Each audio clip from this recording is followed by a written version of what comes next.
হয়ে গেল ভিনিগারের একটু টক টক ভাব। 4টে ডিম খেলে একটা ডিমের পুষ্টি পাবে, অর্ধেক পুষ্টি কড়াইতেই লেগে যাচ্ছে। ভালো নুনের গন্ডগোল।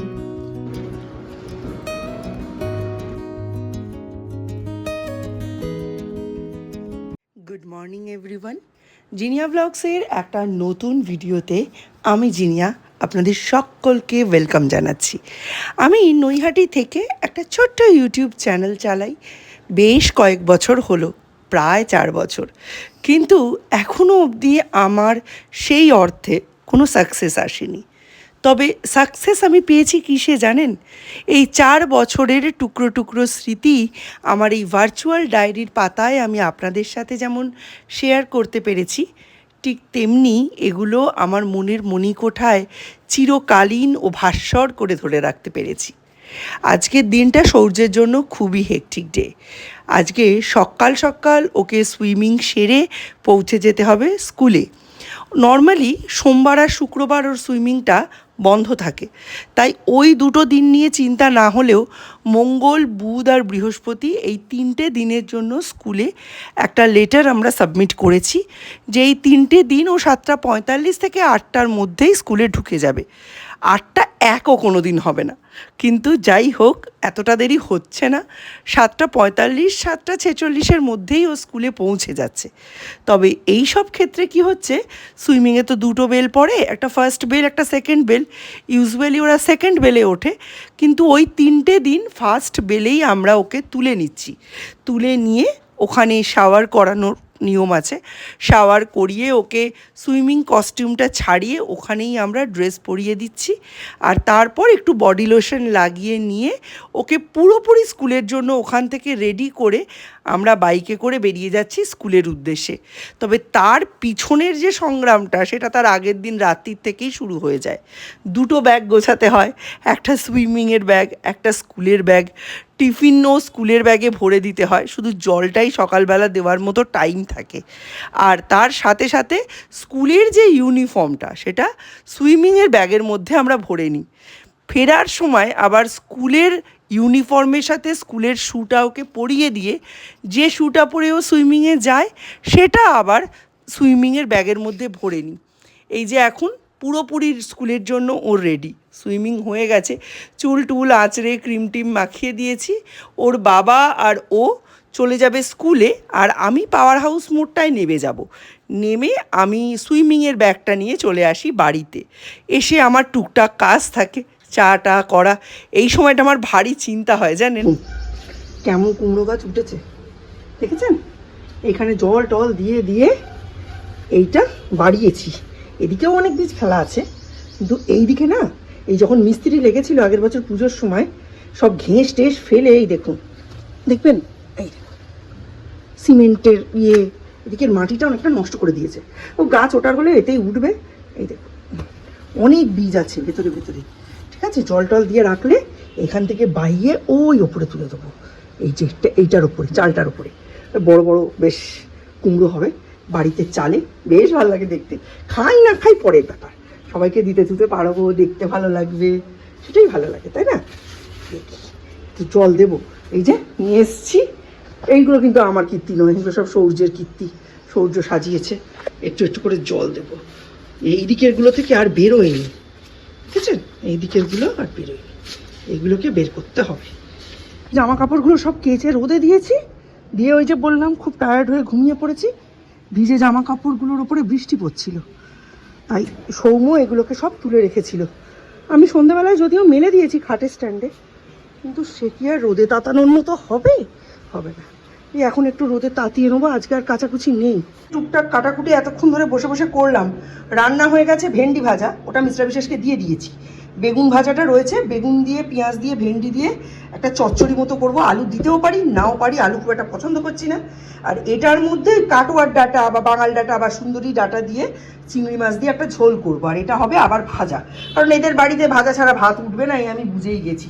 তাও দেখুন, এই দেখুন 4-5খানা মানে একদম মৃতপ্রায় ঝিঙে রয়ে গেল, প্লাস 1 কেজি ঝিঙে রয়ে গেল।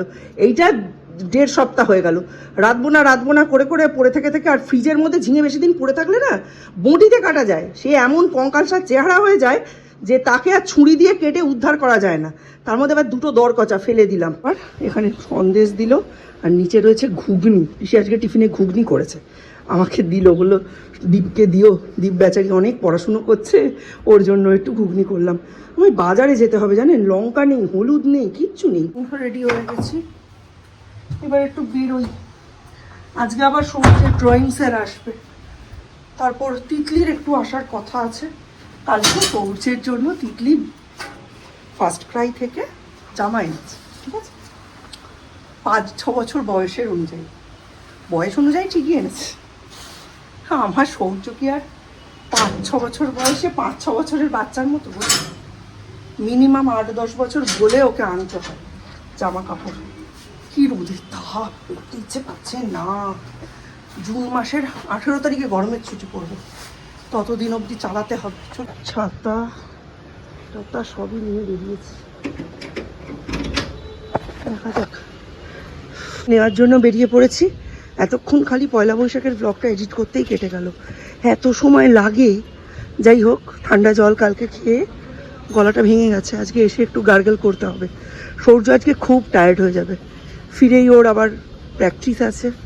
আজকে প্র্যাকটিস করানোর পর আজকে আর ওকে পড়তে বসানো যাবে না, একেবারে পড়তে বসাতে বসাতে বিকেলবেলা। এখন এই যে কার্ড নিয়ে নিয়েছি, যাচ্ছি সূর্যকে আনতে, ডিরেক্ট ওপারে চলে যাবো। আজকে আমারও বেশি মানে জোর নেই, পারছি না একদম। গেছি জানেন, এই গরমকালে না আমি গোলা সিঁদুর পরি না, ওই যে মোমের মতো হয়, লিপস্টিকের মতো দেখতে সিঁদুরগুলো, ওইগুলো পরি। ভুলে গেছি, এখন ভাবছি গড়িয়ে না পরে।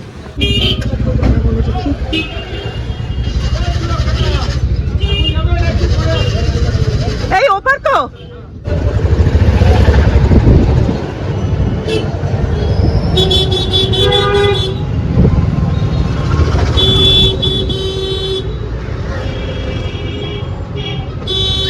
দেখি একটু চিংড়ি পাই কিনা।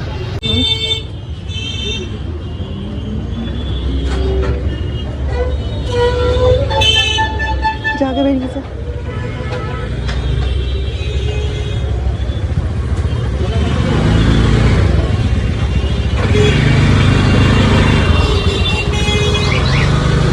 কত করে? 100 টাকার না বলো, কাছাকাছি আবার ডাঁটা না করলে মুশকিল। দেখি একটু এদিকটা, এখনো ছুটি হতে একটু দেরি আছে, তাই এই ট্রাফিক ঠেলছি, নইলে ঠেলতাম না। দেখি লঙ্কা 100, সজনে ডাঁটা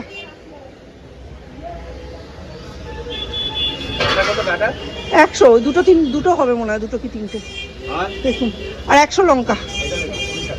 কেনাকাটি হয়ে গেল, আছে এখনো দরজা খোলেনি। সাংঘাতিক রোদ আজকে, আবার আজকে নিচ্ছে আই কার্ড। আমার কি নেবে? না দেবো, বুঝো বাড়ি পড়ে যাবে, পড়ে যাবে। হ্যাঁ, ওরম ভাবেই তো করে, ঠিকই করেছে।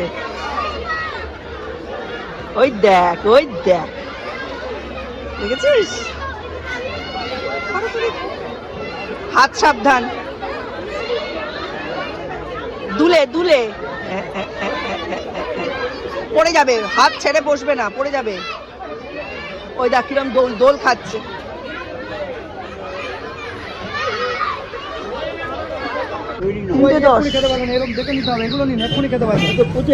পচে গেছে, তাহলে এদিকে পচা নেবেন না, এদিকে কাঁচাও নেবেন না, বলুন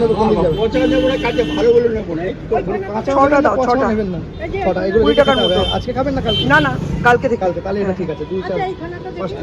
তাই না হলে কিন্তু এখন কিছুতেই আমি খাবার দিতে পারবো না। সৌর্য বেশি কিন্তু টাইম নেই, তাড়াতাড়ি চলো।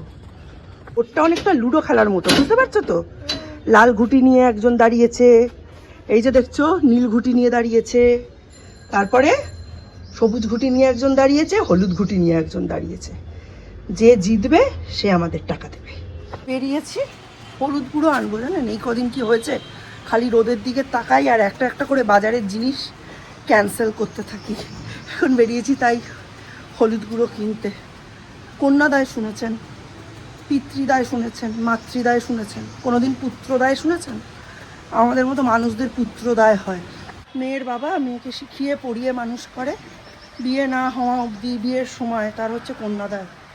বাবা মার কাজ, শেষ কাজ, মাতৃদায় পিতৃদায়। আর এই সব কিছু করতে করতে মানুষ ভুলে যায় মানুষের পুত্রদায়ও হয়। মেয়ে মানুষ রোজগার করতে শিখলেও বিয়ে দেওয়ার জন্য যেমন মা বাবার কন্যাদায় হয়, তেমনি ছেলেরা যতদিন না নিজের পায়ে দাঁড়াবে ততদিন ছেলেদের পেছনে পেট্রোল ডিজেলের মতো যে টাকা ঢালতে হবে, এটা হচ্ছে পুত্রদায়। ঠিক আছে? তো বড় কাট আউট লাগিয়ে 7 এবং 5 এরকম আছে 8 9 10 এভাবে চলো পুশ করো 1 বেশি করো 2 3 4 বড় করে 5 6 আরো যাবে 7 8 9 10 চলো হাত দিয়ে করলে হবে না, পায়ের জোরে ওঠো 4 হাতটা শুধু রাখো যাতে পড়ে না যাও। বৃষ্টি হয়েছে হ্যাঁ বৃষ্টি হয়েছে, অনেক বৃষ্টি হয়েছে। বাবা, আমার জামা কাপড় ছিল আমার, আমি একটু চোখ বুজে শুয়েছিলাম, অনেক বৃষ্টি হয়েছে। আমি দেখছি সৌম্যর থেকে সৌর্যর থেকে আমি বেশি টায়ার্ড হয়ে গেছি আজকে এই 3টে জায়গায় দৌড়োদৌড়ি করতে করতে। উফ, এখনো বৃষ্টি হচ্ছে, সকাল থেকেই ওয়েদারটা আজকে এরকম। কোন টায়ার্ড, খুব ঘুম পাচ্ছে। এখন দরজাটা বন্ধ না করলে না মশায় একেবারে জঙ্গল হয়ে যাবে।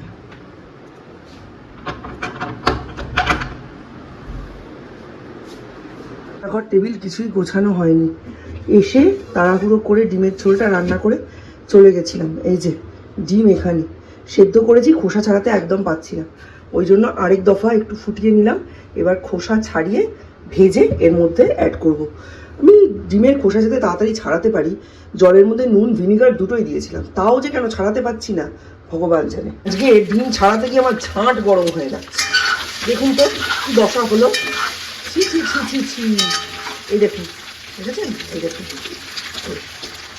কুসুম আলাদা হয়ে গেছে। কি করে ভাজবো, কম পড়ে যাবে না? এই দেখুন এইটার ভেতরে কিছু নেই। কি সমস্যা এটার হলো আমি কিছুই বুঝলাম না। রান্না হলে সেই রান্না যদি প্যাংরা দেয় না, মাথা গরম হয়ে যায় জানেন। আজকে সকাল থেকে এই ডিমটাকে নিয়ে আমি ভুগছি। এক পদে করবো ভেবেছি, একটু বাসন্তী পোলাও আছে, ভাবলাম ডিমটা দিয়ে হয়ে যাবে। ডিমটা সেদ্ধ করার জন্য জলের মধ্যে নুন ভিনিগার দিয়ে রেডি করলাম। ডিমটা সেদ্ধ দিতে গিয়ে দেখেছি জলটা ফুটে গেছে, ডিমটা নিয়ে আসি। ফ্রিজের এখানে এসে কি করব করে ভুলে গেলাম। ভুলে গিয়ে আবার রান্নাঘরে গেছি, দেখছি জলটা ফুটছে, ডিমের ঝোলের মধ্যে দিয়ে দিলাম। হয়ে গেল নুনের গন্ডগোল, হয়ে গেল ভিনিগারের একটু টক টক ভাব। তার মধ্যে ডিমটা সেদ্ধ করে গিয়ে খোসা ছাড়াতে বসলাম, দেখছি খোসা উঠছে না। আবার ডিমটা একটু ফুটালাম, সেদ্ধ করলাম 5 মিনিট মতো করে, আবার তুলতে গেলাম, দেখি না খোসা ছাড়ছে না। 4টে ডিম খেলে একটা ডিমের পুষ্টি পাবে, অর্ধেক পুষ্টি কড়াইতেই লেগে যাচ্ছে। তখন ঝোলটা আবার গরম করলাম, ডিমগুলো কোনো রকমে উদ্ধার করলাম খোসা ছাড়িয়ে করে ভাজতে গেলাম, তো কুসুম গেল বেরিয়ে। তারপর আর তোলা যাবে না বুঝে ওই কড়াইয়ের মধ্যেই আবার ঝোলটা উপর দিয়ে দিলাম, দিয়ে ঝোল নামালাম।